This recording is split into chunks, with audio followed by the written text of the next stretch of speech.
Bah écoutez, merci d'être présent ce matin pour ce rapide pitch de Regeneo.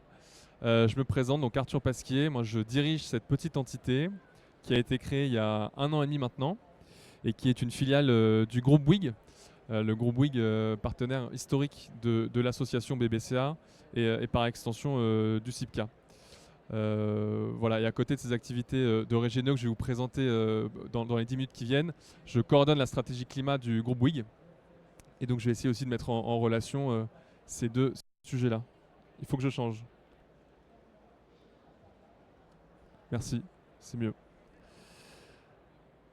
Bah écoutez, ce que je voulais démarrer pour vous présenter, pour démarrer le pitch Regeneo, c'était de forcément rappeler que nos écosystèmes sont en surchauffe. Vous devez le savoir si vous êtes ici. Il n'y a pas d'économie viable dans un monde qui dépassera les plus 2, plus 3 degrés. Et donc je voulais introduire deux concepts que vous connaissez probablement, que sont les concepts des limites planétaires. Il n'y aura pas d'économie viable tant qu'on ne les inscrit pas dans les limites planétaires. Et donc on sort, et je suis ravi aujourd'hui qu'il y ait un pavillon biodiversité au CIPCA, on sort de cette logique, cette monovision carbone qu'on a tendance à adopter pour simplifier nos approches. Mais il faut vraiment adopter cette vision plus large, à la fois sur la biodiversité, l'eau, les ressources, et sur tous les enjeux dont le vivant dépend et dont nos modèles économiques dépendent. Et donc il faut passer pour respecter les limites planétaires, euh, de modèles économiques linéaires, extractivistes qui font mal à l'environnement, puisqu'on ne paye pas les ressources qu'on récupère de la terre, du sous-sol ou du vivant, à des modèles circulaires, permacirculaires, sur lesquels on ne va pas seulement faire moins mal, mais on va aussi prendre en compte l'environnement et intégrer le coût de réparation de cet environnement, le coût de la restauration de nos environnements dans nos modèles d'affaires. Et c'est ça, nous, qui nous passionne chez Regeneo, c'est de trouver des nouvelles valeurs économiques qu'on va pouvoir intégrer dans les modèles d'affaires de vos entreprises et retranscrire aussi de manière très opérationnelle sur vos opérations. Donc là, j'ai pris un prisme forcément très immobilier pour vous parler de Regeneo et de vous dire comment Regeneo peut s'appliquer sur vos opérations. Donc Regeneo, je l'ai évoqué rapidement, 1 an et demi d'existence. Il faut l'assimiler à un cabinet de conseil, c'est-à-dire que euh, on accompagne les entreprises dans l'élaboration de ce qu'on appelle des stratégies de contribution. Donc vous voyez encore qu'on passe de l'ère des stratégies de réduction d'impact à des stratégies de contribution, c'est-à-dire je ne vais pas chercher à compenser mes émissions, à acheter un droit à polluer, mais bien d'avoir une stratégie où je fais de l'éco-conception, je circularise mes flux, avec des stratégies qui intègrent du coup le coût de la restauration et de la réparation des écosystèmes. Euh, on travaille avec des partenaires, on est un cabinet de conseil, on n'est pas des experts forestiers, on n'est pas des experts agricoles, mais on travaille avec des gens qui sont experts de ces secteurs-là pour accompagner justement le projet de reboisement, le projet de restauration de sol agricole, si je prends ces exemples-là. Donc on a 20 partenaires en France, et vous allez le voir, la force de Regeneo, c'est d'agréger tout un écosystème qui nous permet d'identifier des projets qui sont en attente de financement pour voir le jour. Je vous donne un exemple très simple. On a des projets sur le territoire français sur lesquels on a des espaces forestiers qui sont attaqués par les scolites, des parasites qui en plus dont la prolifération s'accélère avec le changement climatique. Bah, quelque part pour régénérer ces écosystèmes-là, qui deviennent des puits de carbone positifs plutôt que négatifs, il faut pouvoir générer des actions de reboisement, des actions de gestion sylvicole un peu différentes pour garder cette capacité de séquestration de carbone de l'écosystème forestier. Eh bien, nous, ce qu'on fait côté Regeneo, c'est qu'on travaille avec des acteurs qui identifient ces projets-là, qui accompagnent les projets pour s'assurer qu'on respecte les bons standards, les bonnes méthodologies. Et nous, on les met en lien avec des acteurs qui veulent financer ces opérations-là. Donc on est en fait un tiers de confiance entre une offre de projets d'écosystèmes qui ont besoin d'argent pour voir le jour et une demande des entreprises, encore volontaires, mais certaines entreprises le font déjà, qui souhaitent donc financer ces projets-là. Alors vous allez me dire pourquoi elles veulent financer ces projets-là. Elles le font dans le cadre d'engagement net zéro, par exemple, et elles ont compris que la réduction ne suffit pas et qu'elles doivent aussi montrer patte blanche sur la séquestration carbone qu'elles ont générée dans leurs activités ou dans leur chaîne de valeur. Elles anticipent aussi le fait que ces projets ne soient plus disponibles sur un moyen long terme et que donc elles ne puissent pas répondre à leurs engagements net zéro.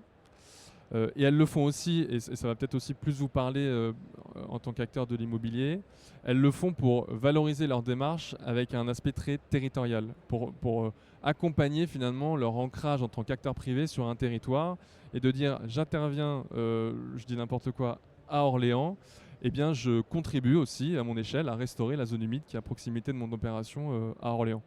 Donc il y a aussi ce sujet d'appropriation, d'acceptabilité des projets qui rentrent en ligne de compte et ça explique pourquoi certains acteurs se lancent dans ces stratégies de séquestration. Donc vous le voyez, on a dans les projets des projets liés à la forêt, au sol, 3000 projets en France, à l'agriculture, à ce qu'on appelle le carbone bleu aussi, c'est-à-dire la capacité des océans à stocker du carbone, où on a les tourbières aussi en Bretagne qui sont des gigantesques stocks de carbone.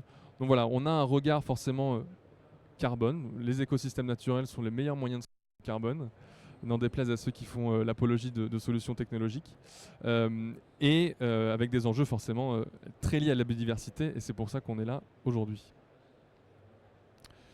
Faites-moi signe si je dépasse le timing, j'ai pas l'heure, mais ce qu'il faut retenir dans le schéma de Regeneo, c'est vraiment donc à la fois cet accompagnement conseil sur la stratégie de contribution, quel cahier des charges, quel standard respecter, comment communiquer aussi à vos parties prenantes et à vos collaborateurs, et puis une partie plus opérationnelle qui est donc le schéma que vous voyez ici, qu'on a essayé de retranscrire tant bien que mal, qui est vraiment la mise en relation entre ce qu'on appellerait les bons projets et vous, la démarche que vous souhaitez mettre en œuvre. Une retranscription un peu plus opérationnelle à l'échelle d'un projet, vous le voyez ici, l'idée c'est d'aller plus loin que la partie réduction d'impact. On n'est pas du tout dans une démarche de compensation et je vous invite à éviter à tout prix ce terme-là qui a été remis en cause pour des bonnes raisons, puisqu'aujourd'hui ceux qui finançaient ce type de projet étaient des acteurs qui ne faisaient pas les efforts de réduction.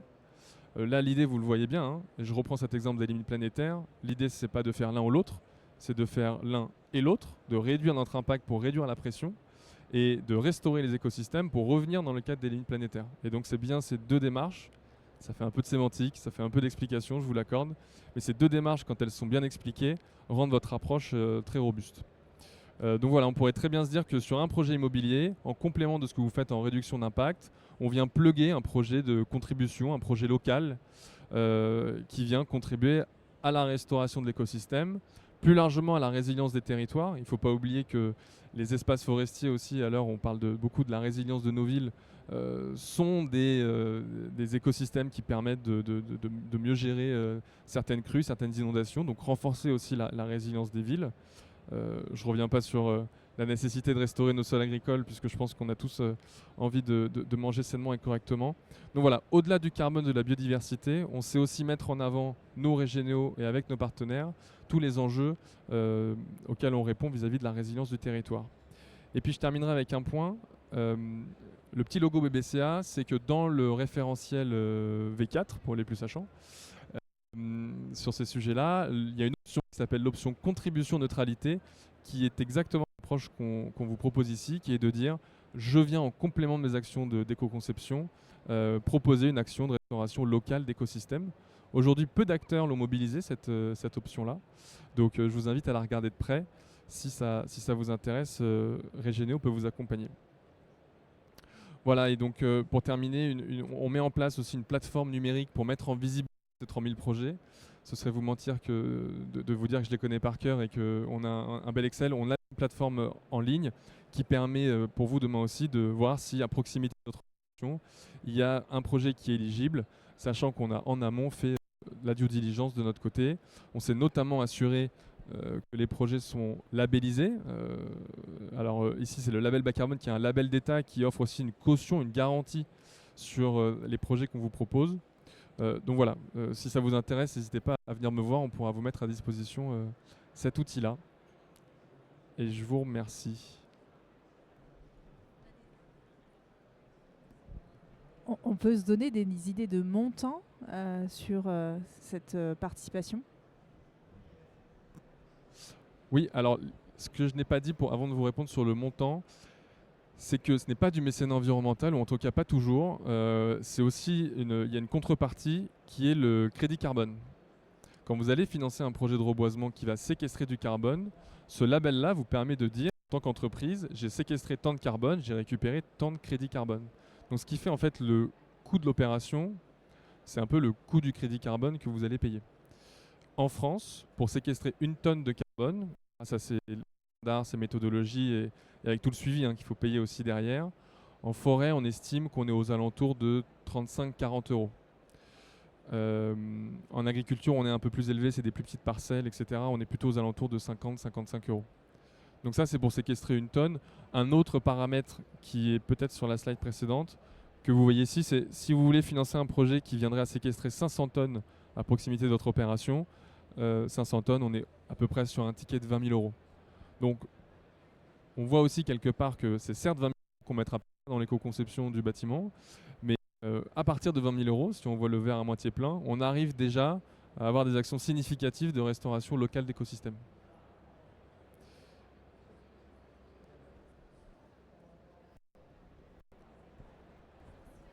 S'il y a d'autres questions. Oui, merci pour votre présentation. Si j'ai bien compris, vous êtes un opérateur de compensation par l'offre. On travaille avec des opérateurs qui développent des projets. Alors, de contribution, c'est de la sémantique, mais c'est très important pour nous. Qu'on est plutôt un agrégateur de ce marché-là. Et donc, c'est pour ça qu'on travaille avec ces partenaires qui, eux, sont des opérateurs. Donc, nous, on réconcilie un peu. On est plutôt côté, en effet, entreprise, côté demande, là où les opérateurs, eux, sont côté offre, et on réconcilie un peu les deux. Mais c'est un bon parallèle.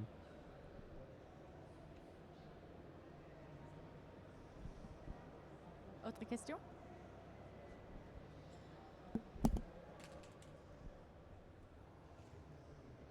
C'est que c'était très clair. Merci à vous, bonne journée.